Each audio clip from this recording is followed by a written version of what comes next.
They put up a good fight but fell fast and fell hard this summer. The movie Misfires, led by the $225 million budgeted Lone Ranger, starring Johnny Depp and making just over $29 million its opening weekend.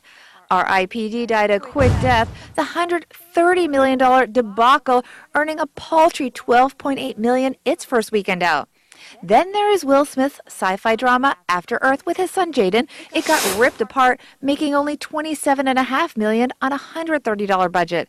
And Turbo is instant roadkill, making back just over $21 million of its $135 million budget its first weekend out. Someone greenlit these movies. What were they thinking? Hollywood.com's Paul Dergarabedian.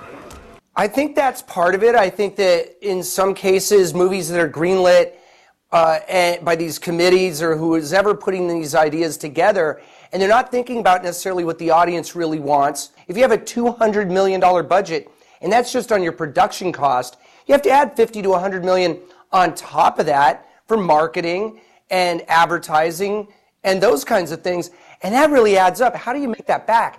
So what can Hollywood do to prevent a sequel to this summer's flops? For one thing, make more sequels. Yes, those retreads with digits at the end of their name like Despicable Me 2, Iron Man 3, and even Fast and Furious 6. Those were summertime hits, and like it or not, done well, sequels work. Industry watchers add that while spending less money and actually having a good script is a given, stars need to be in the right vehicle. Bloated budget aside, Johnny Depp in a Western did not work for the Lone Ranger. Also, float ideas to audiences ahead of time via social media. It's instant feedback on what the audience is thinking. And think about the release date. Maybe get out of the summer traffic jam.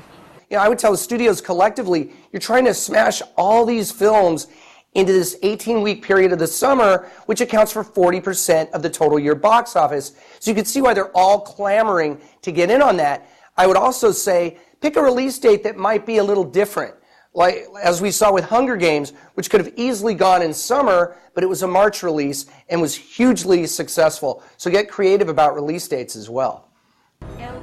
And a footnote, for all the high-profile, expensive flops, the overall box office is still up about 10% this summer from last.